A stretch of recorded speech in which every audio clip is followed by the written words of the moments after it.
Pagtapos nga natin gawin ang mga carbon fiber ni Valkyrie. At kasunod naman nito ay X-Max version 2. Dito ay magka-carbon fiber skinny ulit tayo. At kung interesado ka kung paano nga gawin mga to, kaya tara at umpisahan na natin.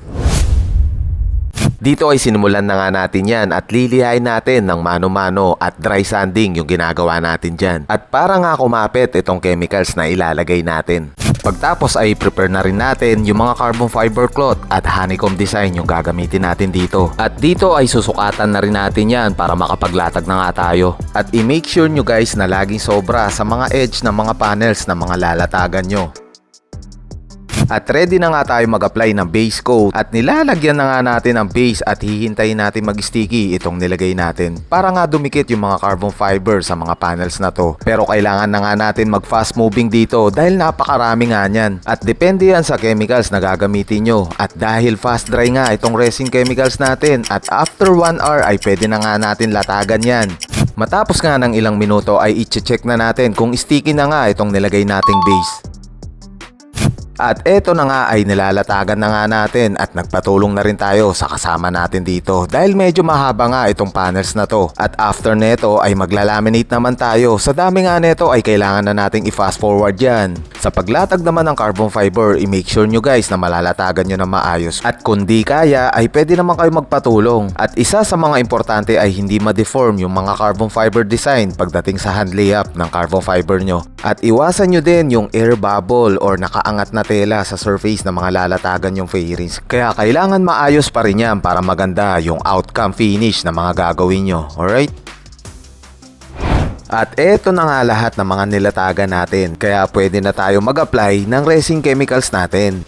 Apply na natin yung first layer, second layer hanggang makuha natin yung tamang kapal muna. At pagtapos nga nyan, at aalisin muna natin yung mga sobrang excess na tela. At gamit natin dito yung mini rotary tools natin para malinis nga yung edge ng mga fairings na mga ginagawa natin.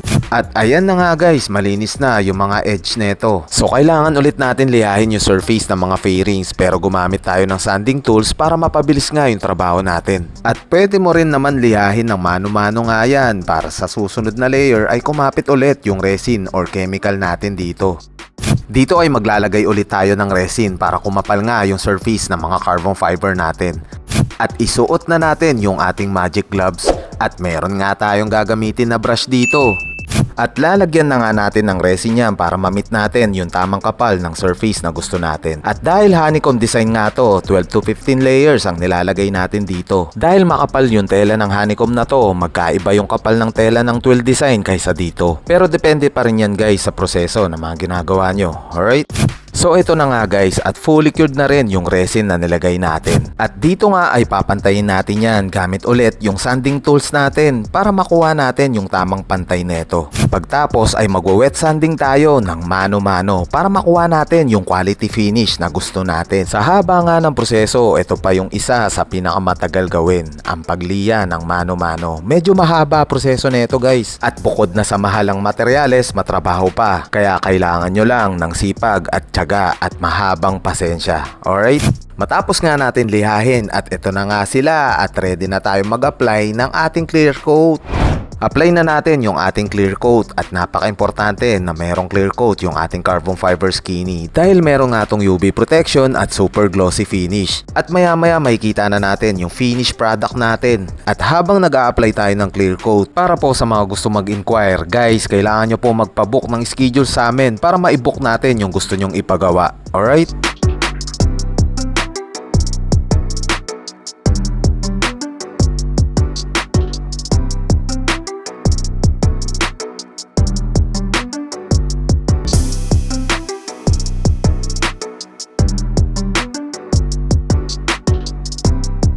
Isabay na rin natin yung mga iilang panels sa X-Max na gustong iparepaint ni Bossing. At nag-apply na nga tayo dyan ng black base at clear coat na lang din ang kulang neto. At para hindi nga ma-overtignan yung X-Max ni Boss, mas minabuti na lang din natin na i-repaint na lang yan. So yun guys, at tapos na nga tayo mag-apply ng clear coat at ayan na nga sila. Pero mamaya na natin i-quality check yan dahil hindi pa nga tayo tapos. dahil magsiceramic coating muna tayo. At lalagyan nga natin ng protection itong mga carbon fiber skinny na mga ginawa natin. So package deal nga itong pinagawa ni boss sa atin at nakakalimutan ko at ang owner neto si Boss Randy, yung may-ari ng Valkyrie na na-vlog natin. At baka wala pang paint protection yung mga alaga nyo, so pwede kayong mag-order sa amin ng ceramic coating nyo. Kaya direct message kayo sa page at maasikaso natin yung mga ceramic coating orders nyo. At dito ay punta na tayo sa final output. Good morning guys, at tapos na nga tayo dito sa X-Max panels natin at nag-grill carbon fiber skinny tayo, no? At ang design is honeycomb. So kagabi nag-ceramic coating na rin tayo, so naka-paint protection sila yung mga ginawa natin, pati yung kanyang paint. And siya guys, quality check, no? Alright. So hindi rin ganun kadaling gawin dahil medyo marami nga mga to. Ito yung kanyang gauge sa front. Then yung sa front cowling. Ayan siya guys sa side. Then yung espada niya. Then yung kanyang headlight. Alright, so nakapackage to. Real carbon tayo. Then yung kanyang mga paint. So quality check natin yung paint. Pakita natin. Ayan siya guys. So naka paint protection din tong pinaint natin. Alright. So ngayong araw is ipipick up lahat to ng ating customer na si Boss Randy. Siyempre maraming salamat kay Boss Randy. At pangalawang beses niya na tong nagpagawa sa atin. Yung una yung kanyang Valkyrie, and then ngayon naman yung kanyang X-Max. Ayan siya guys. Pwede ka magsalamin sa paint natin. Alright? Sa mga gusto mag-inquire, kailangan nyo po mag-book ng schedule sa atin para ma-list po namin kayo sa mga naka-line up po dito sa ating shop. Alright? At yun, hintayin na natin si Boss Randy at kukunin niya na yung mga to. Let's go! Dito ay nakalimutan nating i-video ang pag-pick up ni Boss. Pero so yun guys, what's up? So ito na rin yung ginawa nating X-Max version 2. Ayan siya guys. So ito yung front panel. Ayan guys. Ayan. Then yung sa pinaka-top cover. Then yung na-repaint natin. Ayan siya guys. Alright. Then papunta siya dito sa front fender. So guys, no, ayan, pansinin nyo sa mga ginagawa natin. So detalyado yan. So nakatayo yung honeycomb niya. And then yung sa side cowling niya, ayan siya guys. Alright. So nakatayo pa rin yung mga honeycomb na ginawa natin. Gaya nga ng sinasabi ko sa inyo, mapa-hydroprint man yan, is dinidetalyado pa rin natin. So hindi rin tayo naglulubog na lang na basta-basta.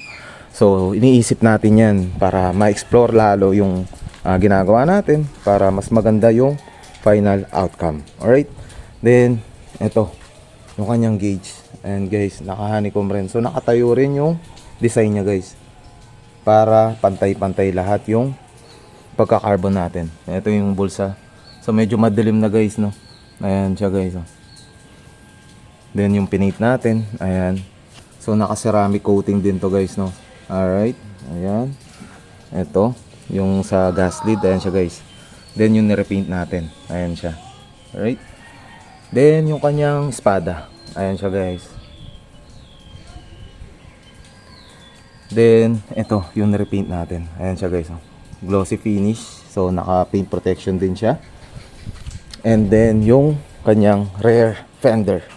So medyo mahirap to gawin, no guys, no. Napakabusisi. Medyo nagtagal din kami dito, pero eto na siya guys. Kahit papaano nagawan pa rin natin ang paraan talaga para magawa natin yung project nating X-Max, no. Medyo matrabaho lang talaga siya guys, pero kayang-kaya natin yan. Alright. So yun lang guys, at natutuwa ako na napakita ako sa inyo at binigyan tayo ng pagkakataon na makapasyal dito at mapakita sa inyo. Kahit masama yung panahon, mag-grind tayo nga para mapakita namin sa inyo yung mga ginawa natin na Project X-Max na to. So yun guys, sa mga gusto mag-inquire, guys, direct message kayo sa aming page, JTech Carbon Zone Philippines, para mabook natin yung schedule na ipapagawa nyo sa amin. So kailangan nyo po magpabook ng schedule sa amin guys, alright? At yun lang, maraming salamat sa mga nag-share ng vlog natin at sa mga nag-aabang. Kita-kits tayo next video.